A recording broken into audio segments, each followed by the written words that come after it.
That's really interesting because adoption remains one of the hardest thing to measure. Like from the outside, we will look at revenue numbers. We will look at margins. We will look at growth. But in the end, from the inside, for us to to avoid churn, we do look at adoption. Does that correlate to what you lived elsewhere? Is it something that was also important for Altimetric, where you were leading AI strategy? Is it the same thing in SaaS as it is with an AI product? Does that notion changes depending on the product? Yeah, it's a great question. So what I would say is the human element remains the same regardless. And so when I think about the implementations we did with large enterprises with AI technologies, Hmm. for like in the news, you'd be reading about like, oh, when will AI be ready for the enterprise? And then you'd like log in for work on Monday and you'd be working with a large bank who's already using it. It's like, so people, these enterprises have been using AI technologies for a long time. And what we really found was that um, you have the same adoption challenge. If you roll out, say, 20,000 seats of ChatGPT and you don't think about how people are going to use it, you have the same problems that we had at Salesforce. You would roll out 20,000 seats of Salesforce and you don't think about how people use it and you run into the same adoption challenge. People think, oh, it's this amazing technology. They're just going to use it. Yes. And really, it doesn't get embedded into the workflow as well as it might. And so you end up with, okay, people are drafting emails or, and you don't really get that deep embedded workflow. Yeah. So the ones where we really had, and there's one in particular, I can't name the name, but we had this really great long running project where we did an initial rollout of ChatGPT. It was a couple of different like custom GPT chatbots. Mhm. And the initial response was like, okay, cool, but it didn't really get that much more done than people were getting done otherwise. And so what we focused on was finding one person in the company Okay. who we could really help. And so we asked the CIO who we were working with, like, who's the best performer?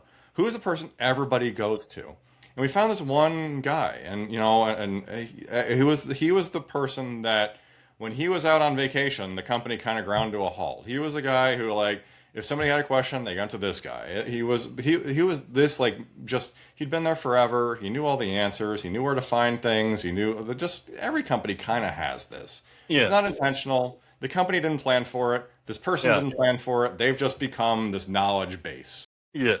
so we built the initial product that we rolled out was actually called This Person's Name Bot. And Okay.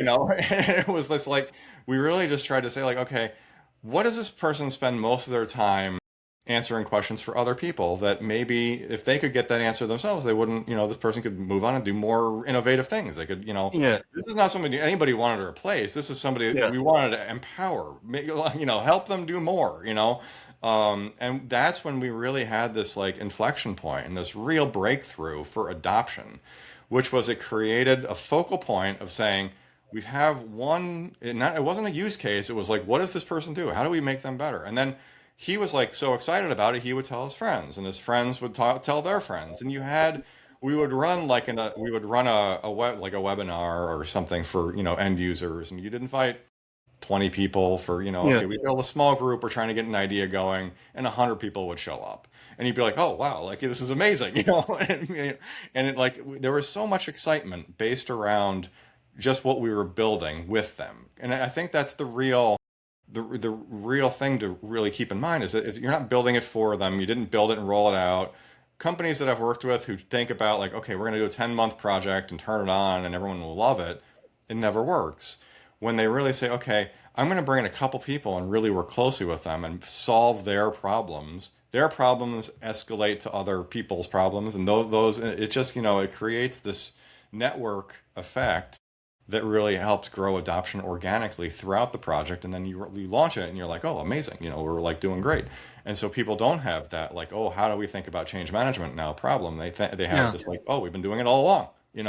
Um, and so you have these really great successes. And so I would say that's the single thread Yeah. That we found that at Salesforce when we worked closely with a customer who was struggling, and this was, a customer success type motion. And we found this when I was working with, customers with OpenAI and Altimetric was if we really could get them to think and focus on, what are people doing? How do we help those individuals to do that much better? You really create this like network effect of like, oh, everybody's excited about it and everybody's getting that much more value out of it.